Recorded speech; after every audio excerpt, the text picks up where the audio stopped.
That's the first time I've done it without it being prompted. So I'd like someone to make a motion to approve the agenda. Oh, roll call. Mike Scott? Here. Jason? Here. Steve? Here. Myself here. Vicky? Here. Mike? Here. Okay. Make a motion to approve the agenda. Okay. Second. Second. Okay. Mike? Jason? Here. Or, yes. Steve. Yes. Yes. Yes. Mike? Yes. Okay. And, ready to go. So we will start What you did yesterday with the here. some board questions, and then we will have a community ask questions of the teachers. Okay? That's what Mike will start. Tell us a little bit about yourself and your professional experiences. Okay, I've been superintendent principal at Wheeler Central School for the past 5 years. Actually 4 years as superintendent principal, 1 year as just principal. 3 years before that, I was superintendent at Alba. So again, very small school district. So again, this is refreshing to see, number of kids even in a passing grade hallway. I mean, it's just nice to kind of see those kind of things, see the number of houses in town. It's just nice to see neighborhoods that way. I got my specialist, I finished my specialist from Chadron State College back in 2008. I've been working, all of it was online, so I was able to do it while I was teaching at the time. I served 2 years as principal at Thetford High School. Taught 2 years at David City, taught math and coached boys and girls basketball at the junior high level. At my age, fortunately those days are over because, I'm not sure if my blood pressure can take it anymore. It's just one of those things that I enjoy being a superintendent. I enjoy working with kids. So again, it's the best of all worlds I can see. So again, I have my bachelor's from Wayne State College. I got my master's from University of Nebraska at Omaha.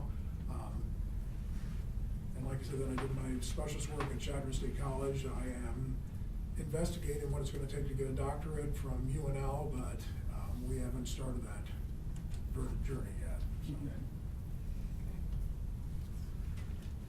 You're currently superintendent at Wheeler Central, correct? Yes, sir. So what makes this job interesting to you, and why did you apply for this position? Well, like I said, one of the things is, one of the things we're lacking at Wheeler Central, we have lots of land, but we don't have a lot of kids. We just crossed the 100-student plateau. About a month ago, we had a family move in as a hired man on a ranch that he had a set of triplet boys, and so that got us to 103 students, so I guess we're winning now. But it's just one of those things that, like I said, it was just nice driving through town and seeing neighborhoods with houses, and so I know that it's got kids there, and so it'd just be nice to be in an environment where there are more students. And I know Plainview has a lot of land with it as well. And similar situation, Wheeler Central, very little state aid, and so it's kind of, you're dependent on the taxpayers. And so again, that's something we've worked on at Wheeler Central, is we try and minimize as much as we can that tax request, so it's not such a burden on each taxpayer. But we still have to survive, and so we still have to make money, and so we get that from our taxpayers. So I can see very similar things here at Plainview. What are some of your strengths and weaknesses as a potential candidate? Well, strengths are, I think that I'm highly organized. Usually I'm the first one to arrive to school in the morning, and so I just make sure that everything is up and running, ready for the day. I have my day planned out at that time, and so then I look over my schedule to see what meetings I might have that day to make sure I don't have any conflicts. And then, budgeting has been a strength of mine. At Alba, I was there for 3 years. At Wheeler Central is my 4th budget there, and everyone has come into the block. So, we've never had to borrow money. We're always looking to see how we can pay off bills. 2 years ago at Wheeler Central, we had enough excess cash at the end of the year that we were able to pay off 2 years in the bond we had taken out. So again, it's going to minimize future payments down the road. Weakness, I guess my biggest one is I have no hearing in my left ear. I wear hearing aids just to make it. So again, it's very important that when you talk to me that we make eye contact so that I can hear what you're saying, and as long as the hearing aids are working, we are in good shape. And I guess that summarizes it. You bet. I have the hearing aids also. Commonality. List some of your accomplishments as an administrator. Well, we'll just kind of go through some of the projects that we've done, you know, that I've oversaw at Wheeler Central. We upgraded the lighting in our, what we call the new gym at Wheeler Central. It was built in 1976. So we got new lighting in there, we got the T5s, so much more efficient, much more longer lasting. The floor is much better to play on just because it's brighter. We replaced the bleacher system again. It was 1976 vintage. In its day, it was state of the art, but 30 years later, it's no longer state of the art. So we got that upgraded. It used to take our maintenance guy a day and a half to get bleachers out for events. Now it takes our maintenance guy about 30 seconds per side, and they're out and ready to go. I know that Plainview uses Reading Mastery only for special education students, but we use it very extensively at our elementary K-6. We have seen significant growth in achievement, steady growth over the last 6 years. You know, I guess I've only been a part of that for 5, but we are showing that dramatic growth.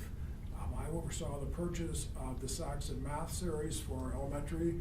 We've seen similar things with our achievement scores in math for our elementary, and we're hoping that's going to eventually, you know, push into the high school. We're going to see growth that way as well.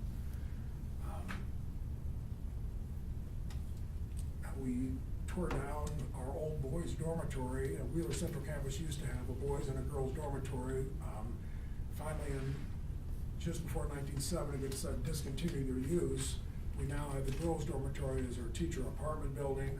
The boys' dorm had multiple deficiencies and issues, so we just took that one down, and we're still looking to see what we're going to put on the site. But at this point, that's all I really think that I've done there. We have 4 very strong candidates. Can you convince us why you think you're the right person for this job? Well, I guess one of the things that I have is I have a wife who is willing to support me and to be a part of the community as well. She runs a little business out of her basement of her house right now, where it's craftiques and everything else. It ends in eeks or whatever and stuff. You know. It's occasionally she-keeping, so it's. But I think, you know, I'm a very personal person. I think I like to visit with people. I have advocated open door policies so that, you know, students need to come and talk to me. I'm willing to listen to them. Teachers need to talk to me.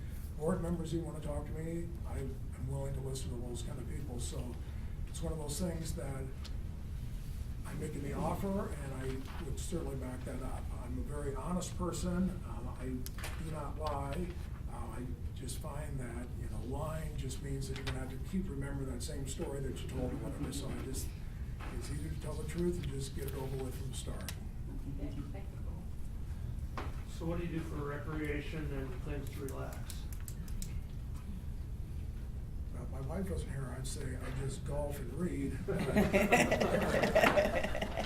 Since my wife has that business, she asked me, you know, she'll come with a picture or something and says, can you make this? And I say, well, I'll do the best I possibly can. And so we have made a lot of things, and we've sold a lot of things and whatever, so it's kind of one of those that, you know, I was not a carpenter growing up. I was a former math teacher, but my dad used to like to tinker with wood, so I guess maybe that kind of fell with me and stuff. But it's, and I enjoy that too as well, you know, helping her out, getting those things done and whatever. And so it's, you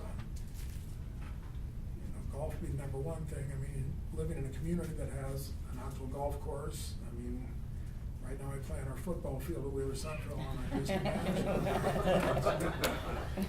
of those things. Find the role of the board and the role of the superintendent. Well, I'll talk about the superintendent first. I think the superintendent needs to obviously oversee the running of the district, making sure that things are done legally, communicating with the principal as far as making sure Rule 10 is being satisfied. And I think the board's primary role is support the work of the administration. So I think, you know, I would like to think that I could work in concert with the board. You know, I have in the past years. I use open communication with the board. I send a board update every Friday by email. If something comes up in midweek before I send that update, I may call a board member or two or send another email out just asking for direction, advice about certain situations. My first year as superintendent at Elba, day before commencement, we had a student get arrested. So I called each board member and asked, what are your feelings about this? And I didn't share my feelings because I was feeling I'm not gonna let this kid walk. And every board member said, we're not gonna let them walk. And so I was glad I had that support then. And so we went ahead, the kid still got his diploma, but he did not take part in the graduation ceremony. And so I think that's, his mom is still mad at me today, but again, that's something we live with or whatever. So, but again, we have to have a stance, and I think we stood by it. I appreciate the board supporting me doing that. What's your philosophy in delegating authority? Well, I like to delegate things to people that I know are gonna get the job done. I guess, right now, I don't have a lot of delegating to do just because, we are very short-staffed there, so I find myself doing it so much myself. I do all of our NSSRS submissions, I do all, obviously, the budgets, I apply for the grants, I apply for these things.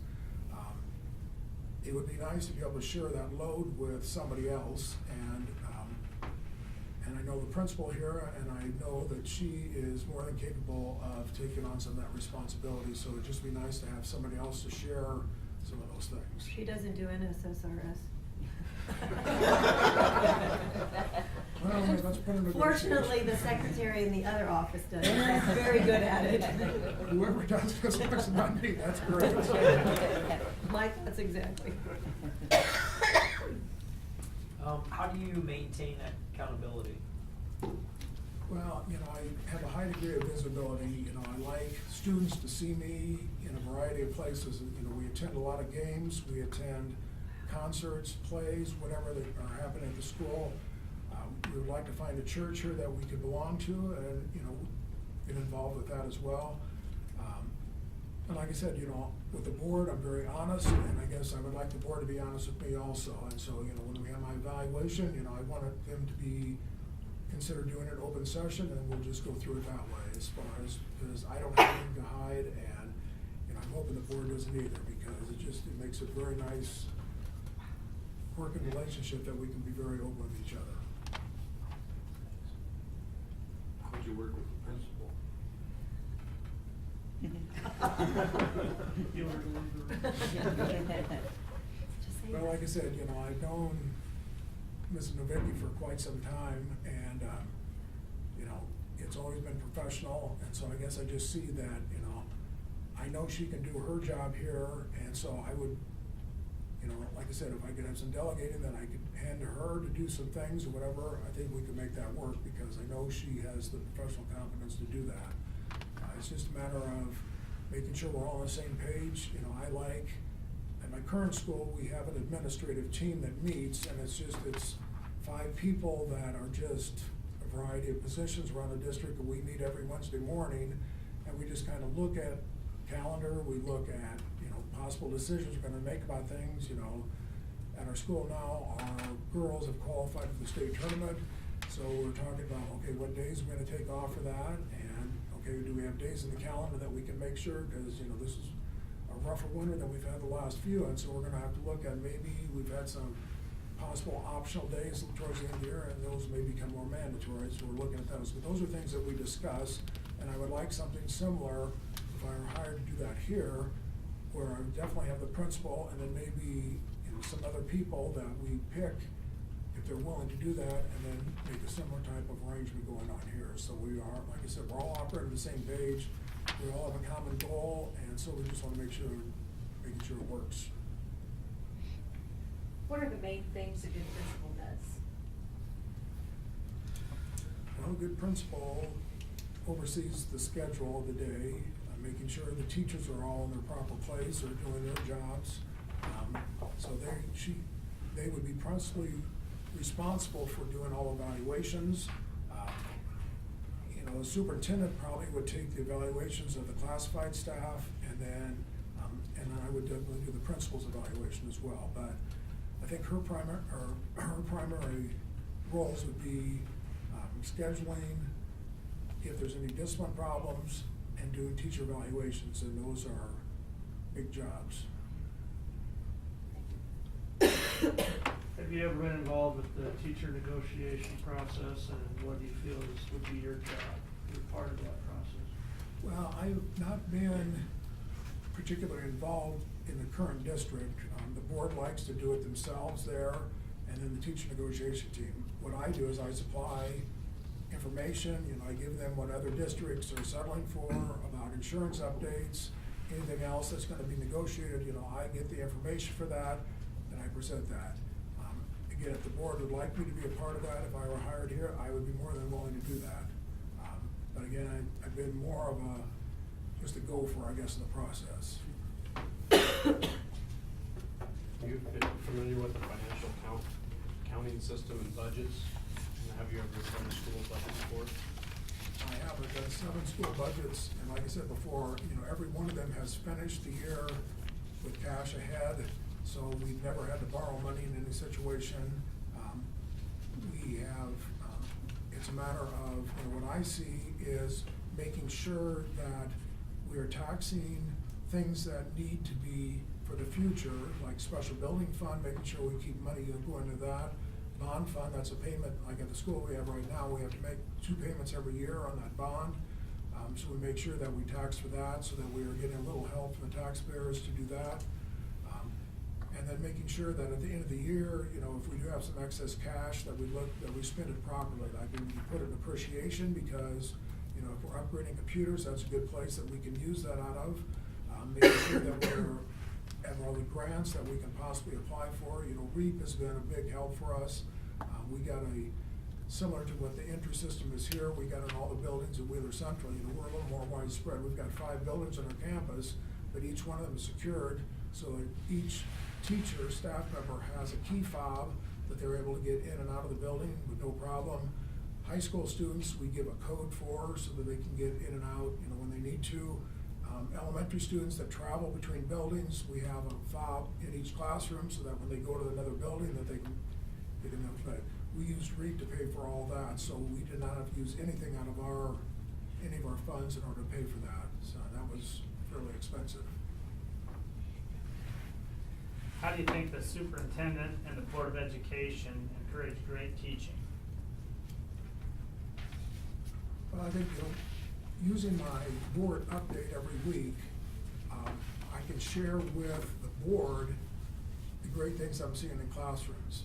Because that's something, even though if I were hired here, I probably would not be doing teacher evaluations, I would still like to be in classrooms. I like to see students learn, I like to see teachers teach. And so again, I would get a bird's eye view of what's going on in the classroom, and those would be things that I would share with the board, so they could hear about that, yes, our teachers are doing this, and they're showing this, and that's where we're moving in the right direction. So I just think that kind of information the board doesn't always hear. They hear the complaint about, the certain teacher did this or whatever in the classroom, but I think they need to hear about the good things that go on in the school as well, because we have more than enough negative things that happen there as well. So I think the board needs to hear about the good things that happen. What is the most important first step that you would take as the superintendent? Well, I'd like to get to know everybody's name when I start. If we had a test right now, I don't think I'd pass. I think that's about it. So, I think that would be a big thing, is just to open up that relationship, so that ice gets thawed between me and the staff.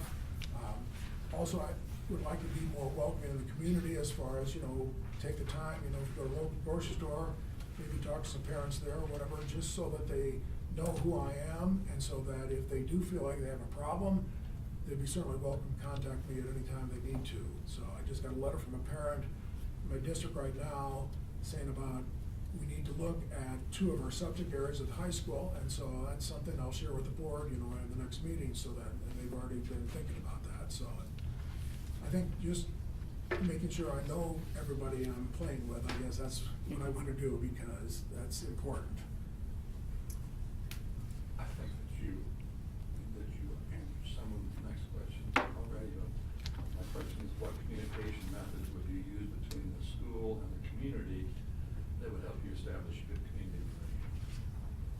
So again, I would take opportunities, you know, like I was mentioning before about the local grocery store.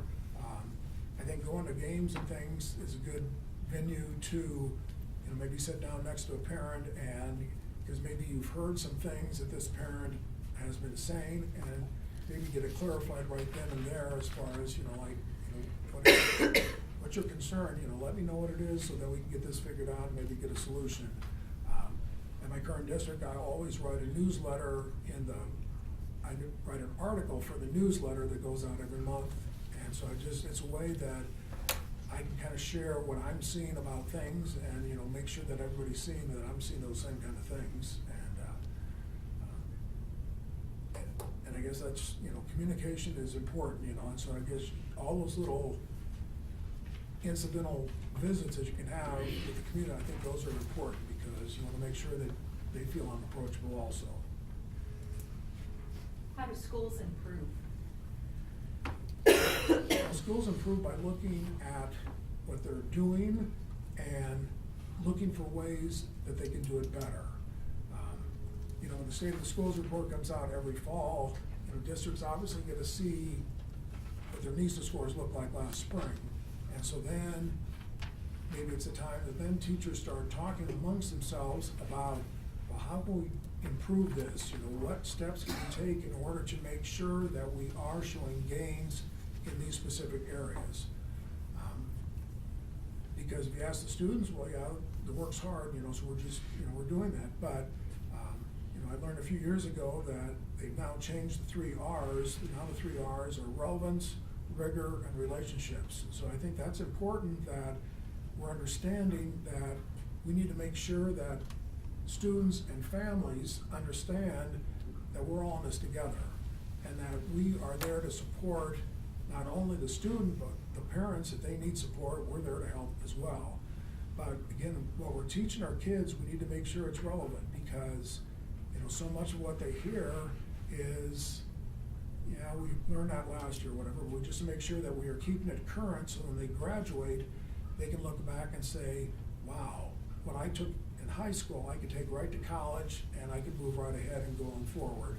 And rigor, we need to make sure that we have the expectations at a level that students are continuing trying to move up that way. And I don't know if Plainview uses MAPS testing or not, but you know, we do that and we do it in the fall and the spring at Wheeler Central. And we were always amazed at how much growth those kids make from the fall test to the spring test. It just shows that yes, maybe they are paying attention when you don't think they are. So it's just all those things that we want to make sure that we are making sure school is valuable. What is your decision-making process? Well, that's one of the things I like to use with that administrative team is that I can bounce things off of them because I prefer not to do, you know, knee-jerk decisions. You know, I've had to in the past and, you know, it works to a point, but there's been some times that I've had second thoughts about that decision. But if I have a chance to talk it over with a team of people that I trust, that I feel like I get input and then look at things that maybe from a different side that maybe I hadn't even thought about. And so it just, I like to share that. Ultimately, I'm gonna make that decision, but I guess I'd like to have as much information and background as I possibly can. Have you dealt with co-oping activities with those schools or sharing staff with other schools? Yes. When I first went to Wheeler Central, we were sharing our guidance counselor with Spalding. Once Spalding went with Cedar Rapids, the former new school district, they no longer needed her, so then we hired her on full time. Co-oping, we have co-op, this I believe is the 6th year for our co-op, athletic co-op with Chambers. That has worked very well. I think in those first couple of years, they definitely had some growing pains. They had some things they needed to tweak. Bus routes were not being driven, you know, times, you know, coaches, gotta love them, but sometimes practice was going a little bit too long, and so I was just, and now we've got it down to where, you know, practice starts at this time, we'll be done by this time, so kids will be back in the other district by this time. So all those are already set out, so now it's running very smoothly right now. If you had to pick, what would your ideal size school be? I'll pick this one.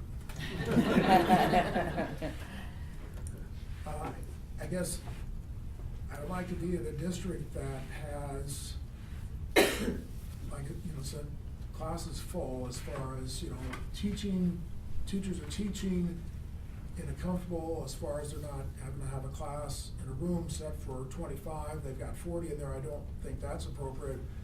But right now, we have one freshman at Wheeler Central.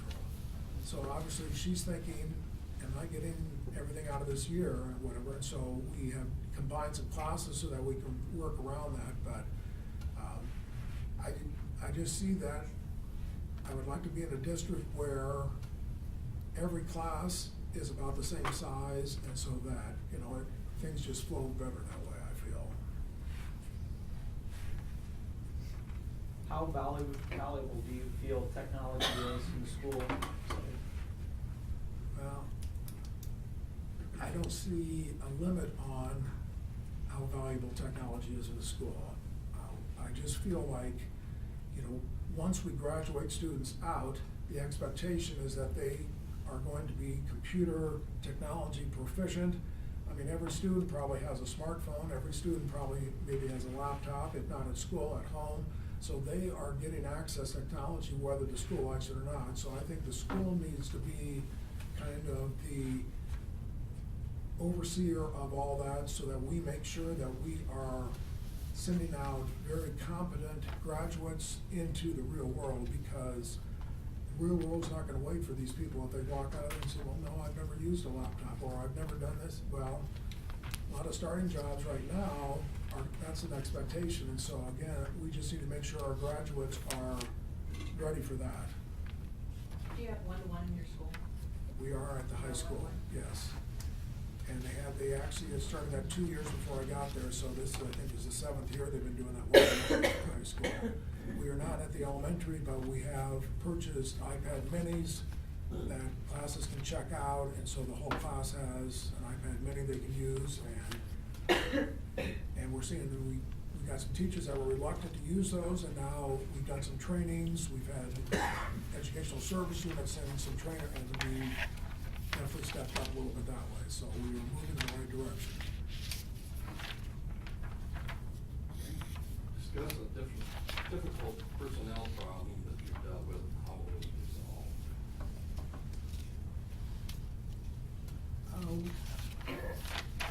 We had a teacher that was teaching high school English, and consensus from parents and evaluations were just showing that we were not getting the bang for our buck, I guess is the best way to describe that. So we looked at how we could go about this, and so then I started doing more evaluations, because at that time I was K-12 principal, and so I was responsible for that, doing the evaluations. So I was probably in that teacher's classroom 3 to 4 days a week, and so it finally came down to, she was given a choice to reduce to be a half-time teacher or to resign, and she chose resignation. And so and for us, that seemed to be better, because now we have someone teaching English that seems like they're doing a better job of doing it, so. What experience do you have in writing grants to help supplement programs in school? The grants that I write, usually we have local farmers that nominate us for Monsanto grants, and so then I take over writing those. I applied and wrote for a revision grant last year. That's more career education type thing, and we were granted that. And if I understand it right, with all the work we've done on that this year, that could grow to be $50,000 next year, just because they want us to be able to purchase machines that our students can use while they're in high school, so that when they graduate, they could walk right into some business and start using that machine there. So that's our goal, as far as, see that grant grow to be $50,000 next year. Have you had any experience, and I think you say you have, with building renovations and new structures and bond issues? I was not there when they passed the bond issue to take down the old 1916 building. That's where our elementary school was at that time. They were trying to get smart boards, they were trying to get everything, and probably violating every fire code in the state. So the board decided they would try and pass a bond issue, and they did. It was a small one. I think it was $678,000, so that's a relatively small one, but it passed overwhelmingly, and now we have a brand new elementary building, and in fact, that's where my office is right now. And so we've got smart boards in every classroom in that. We've got accessibility that is wireless, so that, we can use whatever we need with the devices we have in there. When we decided to take down that boys' dormitory, I went through all the prospectus as far as what kind of firms, what kind of bids could we get on it, and then we needed to get backfill dirt, so I had to investigate that.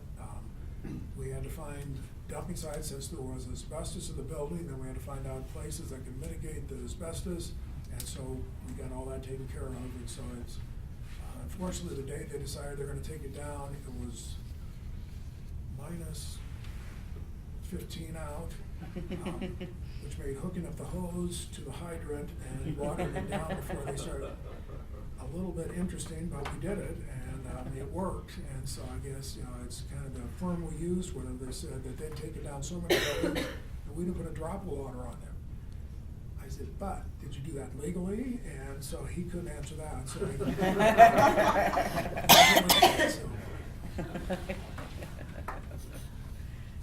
Okay, do you have any questions for the board?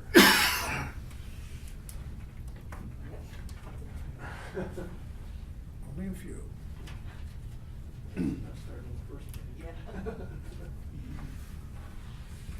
I know at one time Plainview was talking with, I think, a total of 5 school districts about, and that is broken down. Have there been any further plans for discussing any of that with other districts? We initiated that, and we decided that we were gonna talk to Creighton originally, and then we met with them, and then we said, well, we're gonna do this, why don't we talk to all the schools in the area? We did an evaluation, and they decided that we would investigate together.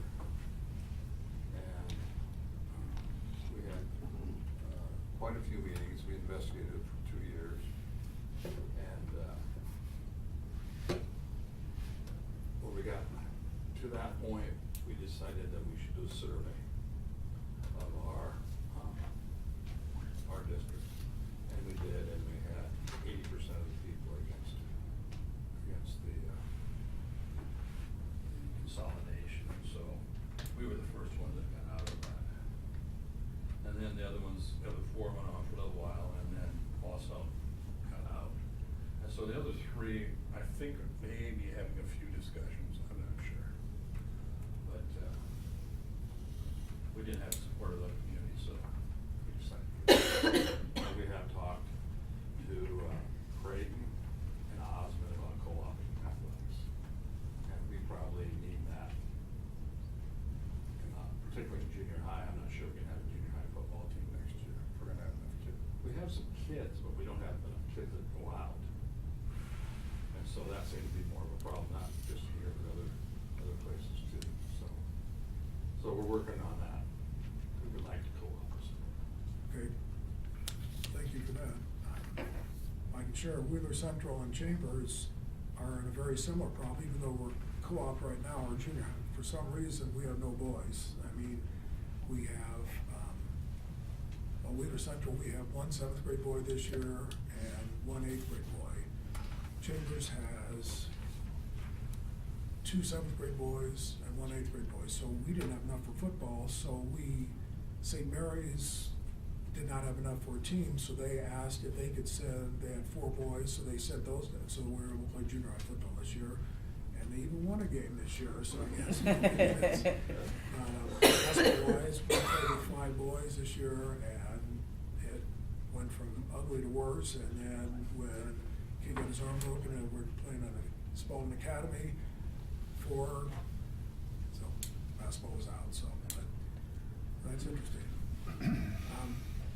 Do you have have any planned building projects or improvements that you're looking at in the near future? Anybody else want to talk? We have an old junior high building here that we have about five classes, 5 teachers up there right now, and it's starting to have its issues, and we're just kind of started the process of looking at things we can do with that building, or get rid of it, replace it, and maybe also tie that in with some of the other classrooms that don't have air conditioning, and different things that we could, make them all better with air conditioning and that kind of deal. But, we're just kind of in the beginning phases of it. We had during parent teachers conferences here a couple weeks ago, we gave tours to anybody that wanted to come and investigate it, and we gave about 5 or 6 tours is all. There wasn't a lot of interest, so. But we're, down the road something will be done, but how long it'll take, we don't know. Okay. Do you find that the community supports the presented budget every year, or do you have people at the budget hearing that are complaining about it? We don't have a problem. I don't think we have 2 people at a budget meeting this year.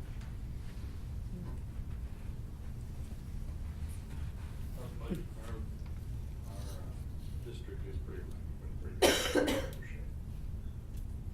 Pretty good valuation.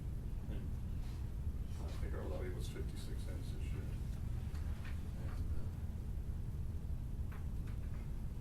And we're not having any problem.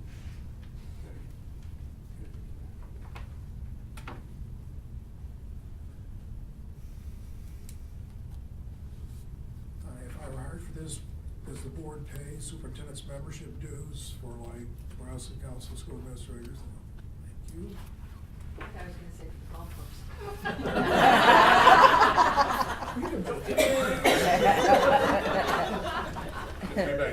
Maybe I nodded too soon. What would you rather have? And what is your timeline for making a decision on this?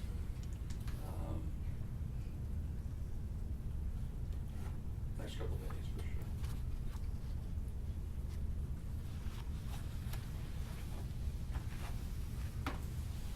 That's all the questions I have.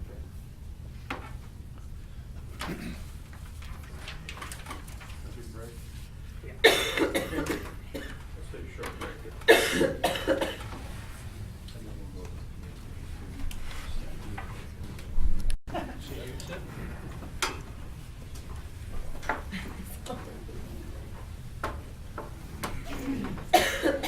Okay, next is our community committees. Gary, do you have any ideas how you can increase parent participation within the school and also attendance at school board meetings?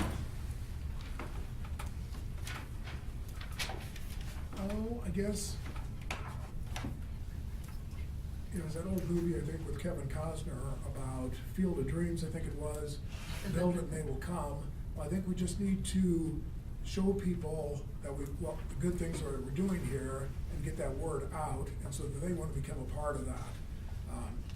Again, that student participation as far as in activities, that's going across the state. But I think we just need to make sure those kids see the opportunity that yes, they can play, and yes, they can be a part of something, and who's to say where it's gonna go when it ends? That was one of the strengths, I thought, of the CWC when it was first formed, is that we always had plenty of JV players, so we never had to play just 2 quarters, or we always could play full 4 quarters of both boys and girls. And now we're at the point where we've got to just play 3 quarters, we're only gonna play 2 quarters of girls because we've only, but again, I think, this year with our girls qualified for state, I think that's gonna allow those younger kids to see, yes, I wanna become a part of that, and so success breeds success, and so I think if we can just get that and then open that door to them and make sure they see that opportunity's there for them.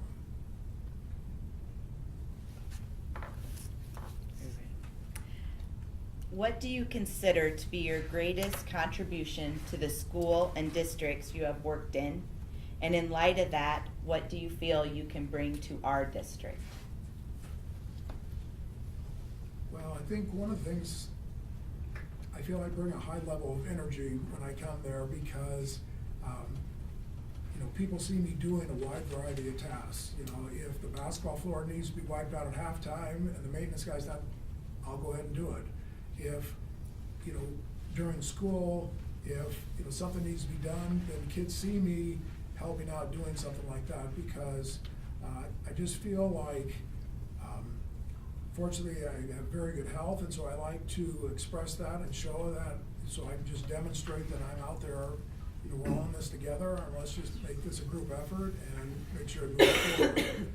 So I guess, you know, that's something that I feel like I've done at every district that I've been at, is just make sure that I'm available and accessible and, you know, am willing to do whatever needs to be done. If you had to cut the budget, what avenues would you take? Well, since I haven't seen the budget yet, I guess that's a little bit difficult to answer, but I know I was just reading the paper about District 66 in Omaha. That is a landlocked district within the boundaries of the Omaha Public Schools, and they are looking at some serious budget cuts or whatever, and so I guess that would be what I would probably do, is I would look at, you know, where are we spending it, and then get advice from people and talk about, well, how can we cut some of this down? I know they were talking about, they were running 18 bus routes, they're gonna cut it to 7. Well, that in itself is gonna save them $733,000. Well, hello? I think that's one of those things now, I need to see where the money is being spent, and then, you know, look at the programs that, you know, maybe are not bringing anything in for us, any revenue, and then looking to see about, you know, can we cut those back a little bit, or find something to replace it that would be more cost efficient. So again, it's one of those things that, you know, like I said, it's hard to answer because I haven't seen what the budget looks like, but again, it would be a matter of prioritizing what we have and what we wanna make sure that we keep, because again, there's some things that I know most parents aren't gonna be willing to give up certain things, and we just need to make sure we know what those are, and then work around that and find out what we can cut back on. How do you find yourself getting involved with the community other than through the school? Well, like I said, you know, one thing we'd like to attend a local church, you know, and just get involved in that way. That just gives people another avenue that they could talk with me if they needed to, or can present a problem to me that they feel is a concern of theirs. And again, attending school events or community events, you know, we go to a lot of events, you know. We go to the Wheeler County Fair every year or whatever, down there, and then, you know, you see all kinds of people there or whatever, and sometimes that just makes them feel more comfortable because then they feel like they're on their turf instead of coming to the school where I feel it's my turf, and so it makes them more open to talk to me there. What are your thoughts on early childhood development? I think early childhood is essential. It's, you know, they have that first 5 Nebraska, you know, that's a priority, and I think that's something that we need to continue to foster, because I think, you know, they're talking about statistics show that if a student starts school at age 5 and are already behind in some skills, they're gonna stay behind all the way through graduation and may not graduate down the road. But if we can start those kids in an approved program, either a 3 or a 4-year-old, we can start building those skills and start, you know, diminishing those developmental problems they may have. You know, maybe they need some special help, maybe they need some, and we can get those attacked in a preschool setting so that when they start kindergarten, they're ready to go forward and move on and move up. So we've had a preschool at Wheeler Central ever since I've been there, and we've seen some great things. We started the first year I was there, we had 7 in it. 2 years we had 20 in it. This year we have 16. So again, it's one of those things, we've got a lot of siblings, former preschool graduates that are now in there, and it's just fun to be around those kids. You know, go in there and I feel like Norm on Cheers because, Mr. Klahn!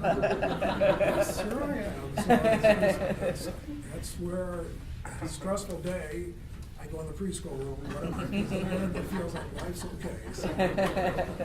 Thank you. Do you have any questions for this? I don't think I have any for the communities. You guys get off easy. Thank you. Thank you. Okay, staff members. Describe the process you use to keep the staff informed of school issues. I like to meet with, it used to be at Wheeler Central when I was pre-K-12 principal. I would meet with the staff every Friday morning, so that way I could keep them up to date as far as we change in the calendar, if we are changing anything in the schedule, if we're doing any changes, I could get that out to them directly. We have made first Friday of every month school improvement work day, so that every first Friday of every month, the whole staff meets and we talk about school improvement, about setting goals as far as, monitoring progress, making sure that we are, staying in line for our next external visitation. But I like to meet with the staff then. Now we've got a high school principal at Wheeler Central, so then I'm just elementary principal, so then I meet with elementary staff usually on Thursday mornings. And again, we do those similar things. And then if for some reason we don't have that Thursday morning meeting, then we'll go to the Friday morning meeting with them and then we'll just all go there. But I like to have meetings with the whole staff. I know it's inconvenient sometimes, but I think meeting before school is easier than staying after school, because I taught 12 years at Omaha Northwest, and every Friday was staff meeting, and it would usually start at, whatever time school got out until 5:30, and, back then I was younger and had the weekend to look forward to. It's one of these things that I just feel like if we make it a more concise meeting, that we can get it done before school starts, and then students or teachers will start with their day then. How would you characterize your relationship with employee groups in your present position? You're gonna have to repeat that, I'm Okay. sorry. How would you characterize your relationships with employee groups in your present position? Okay. Again, I like the meetings because that gives me a chance to tell them maybe what I know, but also find out what they know, because, obviously I set the agenda for the meeting, but it's open for change. If somebody wants to add something, take something off, I'm open to that. I like to be in the hallways. I like to visit staff members and see what they're doing, especially during passing periods.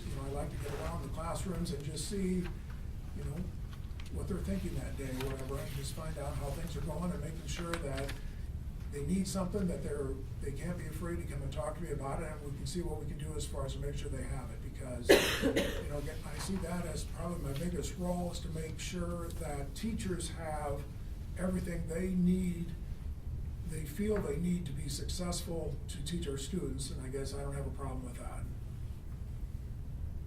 Besides getting to know us, as a new superintendent, what would your plan be for the first 100 days?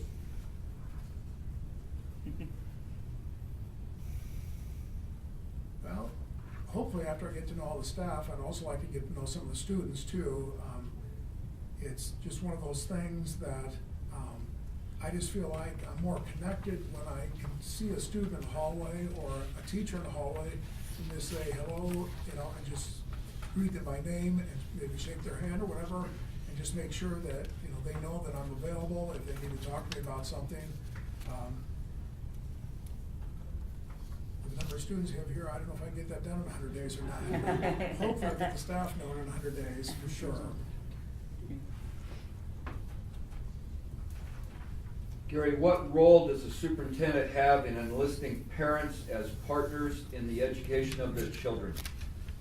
I think that opportunity has to be made to parents from the start of the school year all the way through it, to make sure that parents understand that, yes, there are things they can be doing for us.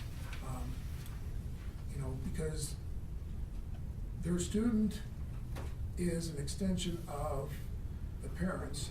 And so what we want them to feel is that as a unit, we're teaching both of them or whatever, and whatever the parent can do to help that, we wanna make sure that they feel that they are, invited, they are accepted, and they are supported in doing those kind of things to make sure that, everything is going according to their plan. In your view of the education process, discuss the balance between curricular and extracurricular classes, and what role do extra and co-curricular activities play in a school system? Well, the term extra or co-curricular, kind of means outside of the curriculum, but I think, what we need to do is take opportunities to make sure that those are meshed, that, obviously coaches are teachers as well as being coaches, so that when, they are teaching whatever skill in whatever sport, that gets tied to what we want in the classroom as well. But, I know NSA says that they are the other part of education, and I think that is probably true because I know there's a survey done many years ago that there are so many students who, if they did not have a particular activity to be in, they wouldn't even be in school. So again, I think that's important that we understand there are some of those students, that is the main reason they come. Whether it's football, drill team, choir, whatever, we need to make sure that those are co-curricular activities and not really considered extra because they are part of the curriculum as well as algebra or chemistry or any of those other subjects. What is your position on the NISA testing as it is? And your thoughts upon going to MAPS testing as the Nebraska Accountability Test? Now, as I said before, at Wheeler Central, we use MAPS twice a year. We tried it 3 times a year, but we found out that the winter session didn't count as a growth period, so we said, okay, we're not gonna do that, so. But again, I know the DRC is what the state has contracted for the NISA testing, and there have been significant problems with that, and so I know the state of Nebraska is throwing it open to vendors. NWEA has been supporting MAPS for years, and I think that, in my eyes, is almost a better way to go because they get more immediate feedback. There's more teacher resources where they can actually look at breaking their classrooms down as far as abilities, and they can see what specific areas they need to work on with these groups of students. And I just see that is a better answer than NISA, because the problem with NISA is there's no immediate feedback. So student always wants to know, well, how did I do? Well, I don't know. We'll know in 3 months, and by then, okay, they forgot what they even did. So I think with the MAPS, they get done with it, there's their score. And then they can do a grit score, and then they go back and they can look at to see how much growth they've shown over the last, and I think that is more student-friendly, but it's also more teacher-friendly. So I just see that as a better move for the state to maybe look at NWEA MAPS as far as maybe taking over the state testing. Okay. How do you create positive staff morale? Well, one thing I try and be is I try and be positive whenever I can. Obviously, if it's raining outside, I'm not as happy about it, but it's one of those things, I have little control over the weather, but I think we need to look at things that are positive. And so maybe on a rainy day, bring the students all in the auditorium and talk to them about, successes that we've seen with the kids. Again, in my current school, we meet every Friday. I meet with the students every Friday morning in the gym when we say the Pledge of Allegiance, and then we go through successes that we've had in the past week. We celebrate birthdays, we celebrate, whatever happened, whatever, and those little things, that environment, I think those are big because I think it's positive we can make the learning environment for our students, makes it a much more pleasurable place for staff to come and work every day. Okay. What do you see as the most important role of the superintendent as it pertains to faculty and staff? Well, I think I would like the staff to trust me. So again, that would probably be maybe in that first 100 days we talked about before, is I would look at ways that I can build trust of the staff in me and making sure that they support decisions that I'm making, because what I want them to know is that I'm making that primarily for them as well as for the students. But again, I want staff to trust me and understand that I am there for them as well, and so we just need to keep that in a positive light. How do you go about implementing needed change, such as declining enrollment, co-oping, and the new testing regulations that are coming down? Okay. Well, it sounds like Plainview has gone about it the right way as far as surveying the public to find out what their interests are in it, because, you know, if we try and make decisions based on only what I feel, we're not getting the whole picture of the whole thing. But I think by getting surveys of a wide variety of parents, community members, students, because that's a big part of it. I was at a district that they wanted to maybe talk about co-op with another neighboring district, so we opened up talks with them. Well, the second meeting we had, the other district said, I just don't see anything that school can offer us, so we're out. Well, come to find out, 3 years later, after I'd left, they saw things in a different light, and they went back to that school and said, let's reopen those talks. And so, but then what they did, they turned it all over to the students. Students picked a mascot, school colors, whatever else, and it was done in one meeting. And so I just kind of want to get the parents out of it sometimes. Get those old folks out of it, you know, and get them all old mindsets out of it. Get those students in there who are more resilient to change and understand, because they're the ones that have to play in those teams, that, you know, if you're only suiting up 6 for a varsity basketball game, yeah, we need some more players here, because, you know, we're gonna get beat just through attrition. So, I guess those would be the lines I would take as far as with the co-op, and as far as find out what the students think would be important, and then find a neighboring, as close as possible, district that has some similar likes and dislikes as far as, and see how we can work those together. It's a long process, you know, with the state testing, I'm not sure where that's gonna go. You know, state of Nebraska is open to vendors, and I know they're very disappointed in DRC just because there've been so many glitches. I know one year they had to completely throw out the writing, and so how do we do that? We have no idea, because there's nothing to compare it to. So it's just one of those things that I think the state will do what's best, what they feel for the state, and we're gonna trust their judgment that they're gonna get us something good. Thank you. In any capacity, teacher, administrator, what sort of unique, creative, out-of-the-box type of idea did you implement that you saw results? Well, that's the problem my wife says I have, is I think inside the box too often.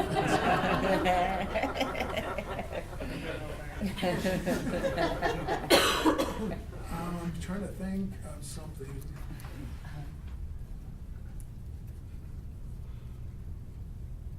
I guess one year, we were living in Elba, and we had gone to St. Paul, and they did a lunchtime feeding in the summer, and her and I went back, and she said, you know, that's something we could do. And so we went ahead and did it. I think we called it the Chuck Wagon Gang, and we paid for out of our pocket originally, you know, just to make sure that we could feed as many, because we had a summer reading program kids would come in for, and then they would have something to eat afterwards. Well, it took about 2 weeks of doing that we had donations, so that we ended up taking the onus off of us for paying, but it was just something that we saw the need, and so we implemented it, and we feel it worked. And we made some friends. What is the one thing you learned from each step in your career as a teacher or administrator that you think has helped you become the type of superintendent our school needs?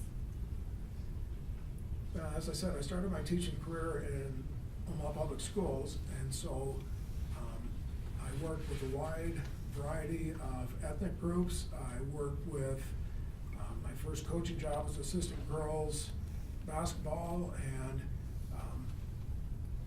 the varsity team that year, girls-wise, was probably as bad a team as I've been around ever, but you know, you learn those things, and the next year, we saw a lot of improvement, and so it's just, I guess just the diversity in what I've seen, you know, again, you know, I was talking to one of the board members about, says, it seems like you've seen the whole state of Nebraska, and yes, we probably have, because I've been started in Omaha, that's where I'm originally from, and we were all the way out in Hemingford, and that's about as far west you can go unless you go to Wyoming, and then we've slowly started working our way back, and so, she said, we don't wanna go all the way back that way, so we're gonna keep moving forward this way, but, it's all those little things about working with a wide variety of people. It's, you know, just seeing diversity throughout the state, and, you know, I've seen a lot of things that I feel like I could bring here that have been successful in past districts, and I would like to see if we can make that work here. Okay, and motivating others to follow your lead, especially in the face of resistance, is a key leadership trait. Describe a situation in which you motivated others to follow your lead in the face of resistance, and how did you accomplish that?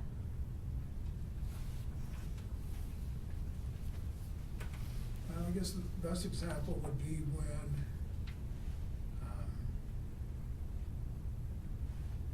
we were trying to get this new math series for the elementary, and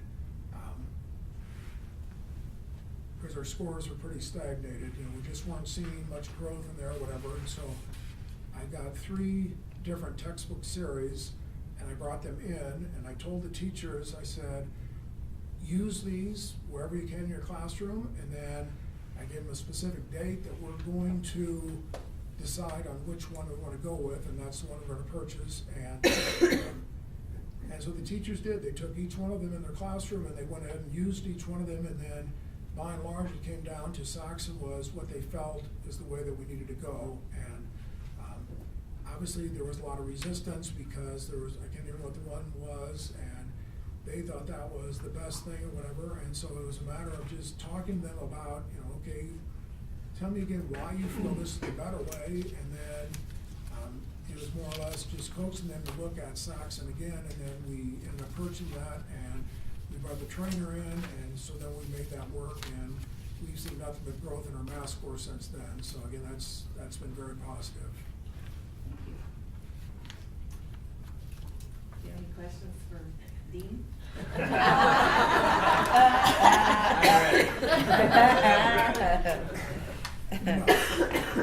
Just kidding, the staff. I don't think so at this time, no, but I just appreciate the questions. Thank you. Okay. We'll call this adjourned, and Mrs. Belicki and the secretary will take you out. Excellent. All right.